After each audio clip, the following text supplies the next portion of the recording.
Hello and welcome to the first of my videos on county cricket, all things to do with county cricket and beyond.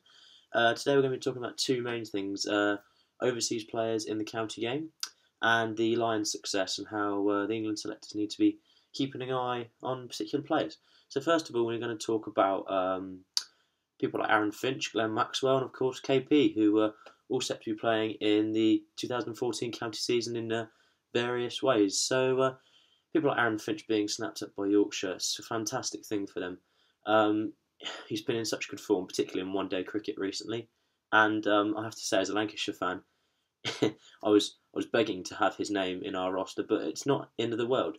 The international schedule this summer, obviously England playing Sri Lanka, but teams like Australia and South Africa are actually quite quiet. So teams like Australia and South Africa are therefore able to give their players up. So names like Siddle and Maxwell and Finch are actually in the county game all summer, really.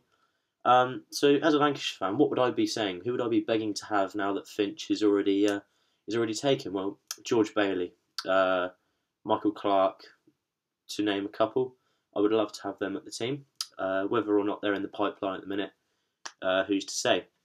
Of course, when you're looking for a good overseas talent, you have to kind of justify it to yourself, both financially and in terms of their skill set. Because obviously, with the wage barriers, you have to be careful which players you can and can't buy. Do you sacrifice wages for domestic players to buy one international superstar, or do you limit your overseas budget and try and distribute it more evenly for domestic budgets? Of course, in the case of Surrey, they've particularly last season they broke kind of wage barriers by doing sponsorship deals, and even in doing that, bought the wrong type of player. And that's when I come to skill set, because if you buy the wrong type of player or buy a lot of one sort of player, then you don't actually fulfil your needs in the overseas category. You know, they bought Ponting, Amla, and Smith, and they all were virtually a carbon copy opening batsmen who might have an average of 100 at the end of the season, but obviously at the Oval it's not exactly a difficult ground to score runs on. And that's why I say you need to kind of distribute the skill sets, because if Surrey were realistic about it and said, well, actually, we do have a lot of good batsmen already, you know, Jason Roy, Steve Davis, to name a couple, and obviously the return of KP potentially for the county season, as well as the NatWest T20 Blast, will only add to that. So in buying an overseas player, you really do have to think, actually, we might be better if we bought a spin bowler or a pace bowler, much like Notts have done in Peter Siddle, who's in good form lately. And obviously, if Mitchell Johnson wants to play for Lancashire, I'd be more than happy.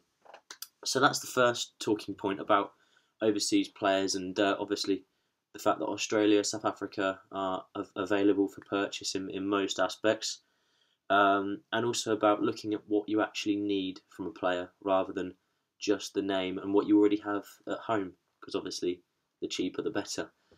So which teams would benefit most from an overseas player? Lancashire, obviously, with the absence of Simon Katic, who was a vital part of their setup last season, particularly now that they're moving into Division 1, a much harder division competitively to Division 2, his absence is going to be ever present. Obviously, Ashwell Prince in his second and final year of his contract, but for him to perform for the both of them would be unfair. So someone like George Bailey, who's also a good test player, could potentially fill that gap. Not so much experience as a veteran as Katic is, but certainly he is at the top of his game at the minute, so there's no reason why he wouldn't perform well. He's used to the county game, having played for Hampshire last season, so there's no reason why he wouldn't work well. Someone like Jack Callis is pretty much the perfect cricketer for me. Obviously, he is the archetypal all-rounder, second most slip catches in the history, and God knows how many runs and wickets to his name. So if he suddenly was to come to Lancashire, it would be unbelievable. But remains to be seen. whether Lancashire would do that. Obviously, a lot of Division 2 teams I feel would benefit from an overseas player, but have this tendency to stick with particular overseas players, and then obviously they become English citizens and are no longer overseas. But I think a lot of Division 2 teams might benefit from this gap in the market of Australian and South African players opening up, and it could see a very interesting 2014 season. Maybe some teams cropping up that might surprise some people. So that's the first half of this video blog over and done with. And the second half is about the England Lions and their success. Now as I speak, obviously the game is going on. James Taylor scored a double hundred, and like so many other players, is giving the England selectors something to think about, which is a nice change. I'm sure you'll agree. But it isn't just Taylor. It's Moeen Ali. It's Graham Onions, who I feel is severely underrated and has not had as much of a go as he ought to have had. And then there's people like Borthwick and Kerrigan, who are useful spinners. And obviously the need for a spinner has become ever present because of Graham Swann's departure. But top order batsmen, particularly with the uncertainty over Carberry and obviously Trotty having to go home early, and I wish him well. But yeah, for me, England opener. Let's start with that. Michael Carberry, I've seen him score 200s in the 2013 season, both against Lancashire, so through gritted teeth, admittedly. But yeah, fantastic one-day batsman. But why he kind of jumped straight from great county player to Test opener, not so sure. It kind of illustrates even more why Nick Compton, as a player, maybe not as a personality, because those are two separate issues, but why someone like Nick Compton, who has seen the game a bit more, would not have been better suited. And as a result, Michael Carberry might be seen as a bit of a letdown. But I'm certain that for Hampshire he will continue to perform, and I don't see any reason why one day he might not be back in a Test team. But certainly better suited to the one-day game for England. So someone like Moeen Ali might be able to fill a top order spot, but it's certainly not an England opener. So the England selectors will still be worried about whether Carberry will be or not. But someone like James Taylor, who has also had his go, might also be in the frame. Spinner wise, Kerrigan. Can I be impartial about that? He had a horrific Test debut against Australia at the Oval, which I won't go into too much detail about, because to choose two spinners at the Oval against Shane Watson was more of the selector's issue than Kerrigan's. But like I said, I can't be impartial. So Borthwick, yeah, he again, a lot like Carberry. I'd much prefer to see him in an ODI team or a 2020 game, because he's that sort of player, very dynamic. He can do all the three skill sets, and therefore is much better suited to that sort of setup. Kerrigan, I believe, with a bit more turn, a bit more revs on the ball, can be a good Test spinner.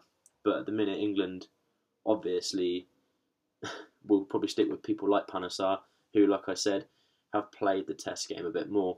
And I don't think it would hurt for these England Lions players to kind of go through playing a few 2020 games, a few ODI games, and maybe sort of going through the skill sets a bit more before getting thrown straight from a county player into in the case of Carberry, a Test match opener against Australia in the Ashes. There was a bit of a void there. So I think you have to kind of sympathise with a lot of the players like Carberry, who were very much thrown in at the deep end. In terms of which spots are particularly urgent for England at the minute, that opener, top order batsman where Jonathan Trott would have batted, and spinner are obviously quite prominent. But I would like to express my opinion about Graham Onions and how much I think he deserves a go in the team. The success of our pace bowlers in Australia was abysmal, and I think that Graham Onions would be a fantastic addition to the Test team. Now, again, he's not someone who's a stranger to Test cricket. He's just somebody who didn't stick it out in the team. There are a lot of players who fit this description. Chris Tremlett and Stephen Finn also have had spells in the Test team, but have been unable to make it stick. So it's clear to see why he struggled to get back in, because he is on a long waiting list. But I don't think it would hurt for him to have a few goes this summer, and I think he is probably the most likely of the England Lions team to be playing against Sri Lanka. So that's it for this week. I hope you've enjoyed it, and if you've got any comments, then post them underneath, and goodbye.